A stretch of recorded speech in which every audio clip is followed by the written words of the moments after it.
Welcome to the Snook and Game Fish Foundation Conservation Report. This week we have Captain Brett with us. We're going to be talking about the swordfish permits that they're trying to get for long lining. That's right. I thought we would, there's a little bit of history behind this that's recent, and then I thought maybe we could talk just a little bit about long lining in general and why it causes people so much fear. And we can talk a little bit about this particular permit, this exempted fishing permit, what that actually means, and then maybe some alternative ideas that we could accomplish the goals that they said they were getting without allowing long lining in our waters, which I think would make everybody happy. So I think very first, I was researching this and I learned some things about the history of Atlantic swordfish that was interesting to me. The North Atlantic and the South Atlantic sword fishery, and the ones that we have right here, we have a nursery right off of Florida. And that's the area that we're really concerned about. It's closed off to fishing. Long lining, they started long lining for swordfish commercially. It's only been since the 60s. Right. It hasn't been that long. And the average swordfish that was sold commercially at that point was about 250 pounds. When it got to its worst in the late 90s and they said we got to do something about it, the average swordfish sold was 90 pounds. That's important to kind of put in context for a couple reasons. One, if you go back another 100 years, when they first started kind of keeping track of these things, in the 1860s, it was very informal, it was articles written, the average swordfish landed was 400 to 500 pounds. Wow. So we've come down quite a bit, yeah. Right? But even if you went from that 250 level to where they were when it was at its worst, and it is coming back up, it has gotten a lot better, an average female swordfish can live to be over 2,000 pounds, 2,200 pounds. Males are a lot smaller, about 220 pounds is the biggest they get. And males mature pretty quickly, 3 years, when they're at about 72 pounds.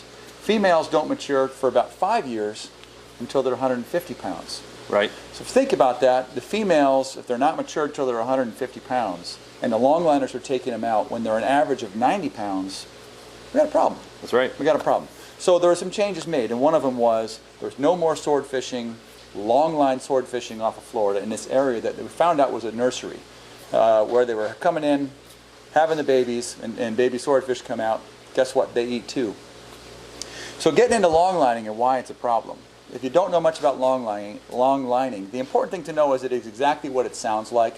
A boat runs out a line that's miles long and can have hundreds of hooks on it. The technology has changed. It has improved somewhat. The circle hooks that they use, it's been great for sea turtle survivability. However, it's had the opposite effect on some sharks and sailfish and other stuff that get stuck on there. And it's not helping that. It's actually made it worse for some of the tunas. Longliners particularly target swordfish and tunas because that's where they get the most bang for their buck. The heaviest fish and most desirable. But one other thing that's different about long lining and the kind of fishing that you do when you go for swordfish, conventional with hook and line, is that your fishing weeds out the smaller fish. The harvest that you get, the fish that you catch, well, you'll get some small ones undersized or whatever, but the fish that you catch generally are on the larger size, and that type of conventional fishing tends to skew the catch in that direction, whereas long lining is indiscriminate. It catches all size of fish. And so there's a size limit. The smaller ones that are pups, they let them go. And unfortunately, by the time they get them to the boat, when they've been hanging on the hooks, they're already dead or dying and aren't going to survive. Long lining, as you know, or as you might guess, with baits hanging out there for miles, it's also indiscriminate in the species that it catches. Right. So of particular concern for this particular area, and I know some people might think we're getting overrun with sailfish, there's going to be an immense number of sailfish bycatch here. Also, white marlin and blue marlin. There's a predicted number of bycatch on those, which none of us want to see. I think that's really, some of the most egregious points that I wanted to make about long lining and how it applies to swordfish here. Now, also, one thing I did want to mention is when you're talking about when it's being recreational fished, and when we do catch the smaller swordfish, their survivability rate is very high because we catch them right away and we let them go right away. Whereas, as you said, when you're long lining, it's soaking for hours, multiple hours, and you don't know when that fish was caught and how long it's staying on the line, and a lot of times by the time they get these smaller fish, they're dead or close to dead, or they're shark bait at that time. That's right. So the estimated bycatch or discards of undersized swordfish from long line, and I want to say this was either 2 years ago, it was 438 metric tons. wow. Metric tons is 2,200 pounds. Yep. So if you're talking about average size big fish that are coming in that are 90 plus pounds or even 150 pounds, if we're getting back up to that, that's one thing. But we're talking about the babies. So I'm giving you a weight in metric tons. How many more of those small fish it takes to achieve that number? Right. It's a staggering number of Yep. swordfish that are being lost from long lining. So to have those long linings out here in the nursery grounds, it's a double whammy on that population. So coming back around to this whole thing and the whole way that this is being done, it's closed, and it's been closed for quite a while. They're not planning on opening it, but there's a loophole sometimes that people can use to get into a fishery that's been closed for the purposes of research, and that's called an exempted fishing permit, or EFP. And that's what this is here. Now, EFPs can be used for very good reasons, and typically they are.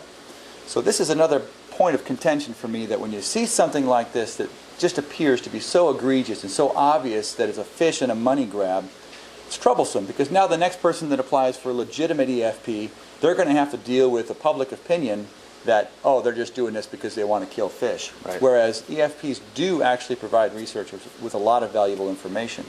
In this particular case, the history of this particular EFP is this exact same plan was proposed a year ago, and the South Atlantic Council approved it. And at that time, the principal party in this was Nova University. And there was a commercial fishing group that was attached to it. And this is what made it pretty obvious to many people that this is a money grab, a fish grab.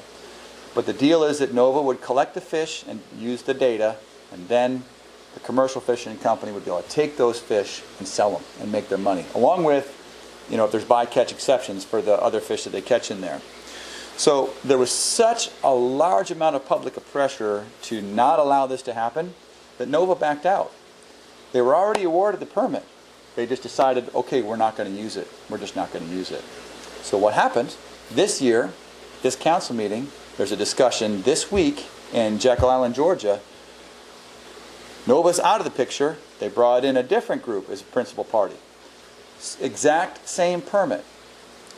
Exact same commercial group is involved with it. Exact same research goals. But now it has to be revoted on, because once you change the principal party, the last one becomes invalid. So there's a chance for us to be able to get up there and make a change this time and not allow them to approve it. The one thing that I want to wrap up on with this, and then we can come back with any other points you want, is the research goal. What was stated, I was digging up, looking up information on this, and I found an article by EDF, the Environmental Defense Fund, who typically people think of as being an anti-fishing group.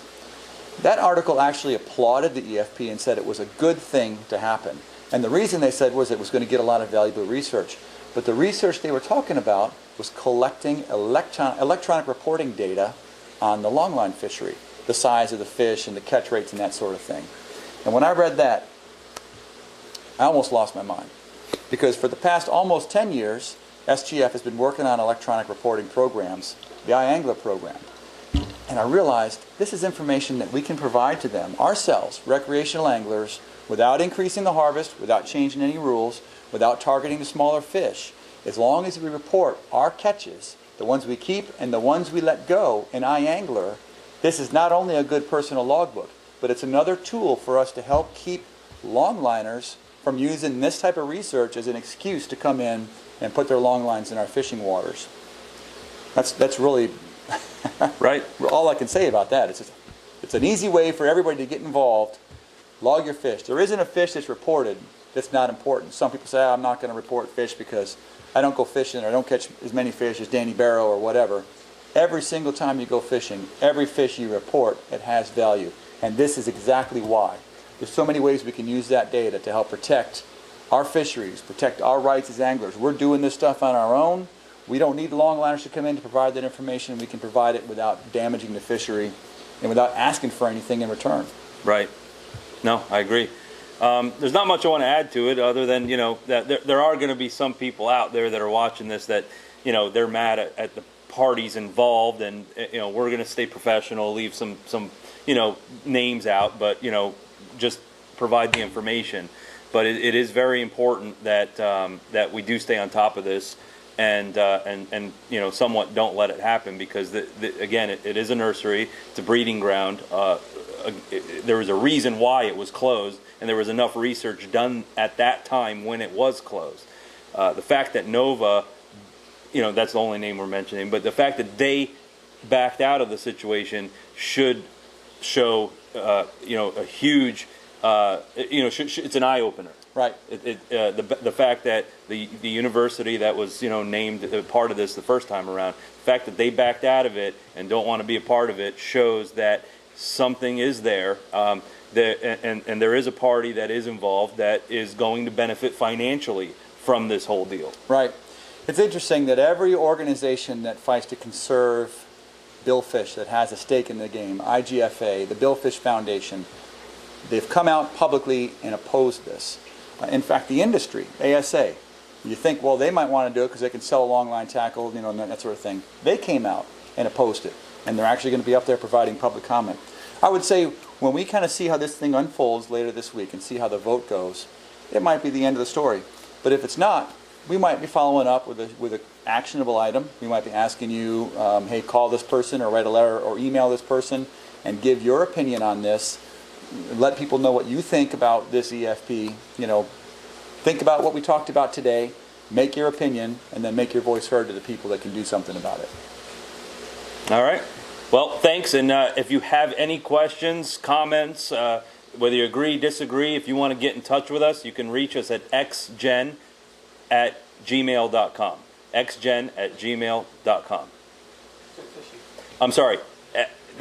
xgenfishing@gmail.com. xgenfishing@gmail.com. And can we get it put on here, Wayne?